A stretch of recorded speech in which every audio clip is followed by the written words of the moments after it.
Assalamu alaikum. Welcome back to my another new and important lesson.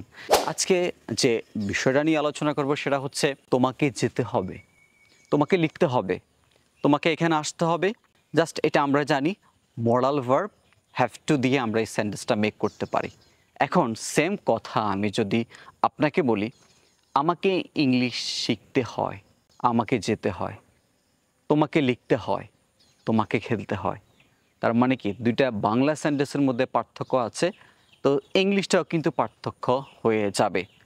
আমাকে যেতে হবে, আমাকে যেতে হয়, আমাকে লিখতে হবে, আমাকে লিখতে হয়, সাকিবকে খেলতে হবে, সাকিবকে খেলতে হয়। এখন আপনি সাকিবকে খেলতে হবে মডাল অক্সিলারি দিয়ে সেন্টেন্সটা মেক করতে পারেন হ্যাভ টু অথবা হ্যাজ টু। বাট আপনি যখন বলবেন আমাকে যেতে হয় তখন কি করবেন, রাইট? আমরা স্টেপ বাই স্টেপ শিখব। ফার্স্টে আমরা সহজটাই শিখি, যেটা আমরা জানি আমাকে যেতে হবে আই হ্যাভ টু গো। এখানে একটা স্ট্রাকচার মেনটেন করতে হবে। স্ট্রাকচারটা হচ্ছে subject plus have to or has to plus verb one plus object. Have to কার সাথে? আই, ইউ, উই, দে, আমি, তুমি, আমরা, তারা, এর সাথে হবে হ্যাভ টু। আর third person singular number Sakib, Salma, Sadia, Rina, someone, somebody, it, অর্থাৎ থার্ড পারসন সিঙ্গুলার নাম্বার সাথে হবে হ্যাজ টু, রাইট?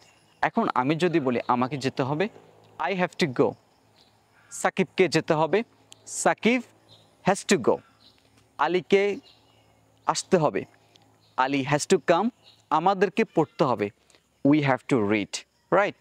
আমরা স্ট্রাকচার যদি মেনটেন করতে পারি আর যদি একটু প্র্যাকটিস কন্টিনিউ করতে পারি তাহলে আমাদের জন্য লেসনটা অনেকটাই সহজ হয়ে যাবে। ওকে, নেক্সট ওয়ান। আমি যদি সেমভাবে বলি আমাকে যেতে হয় তাহলে ইংলিশটা কী হবে? তখন বলতে হবে আই অ্যাম টু গো। এখানে একটা স্ট্রাকচার মেনটেন করতে হবে। স্ট্রাকচারটা হচ্ছে subject plus am is are plus to plus verb one plus object, right? এখন আমার ক্ষেত্রে হবে এম, তোমার ক্ষেত্রে কি হবে?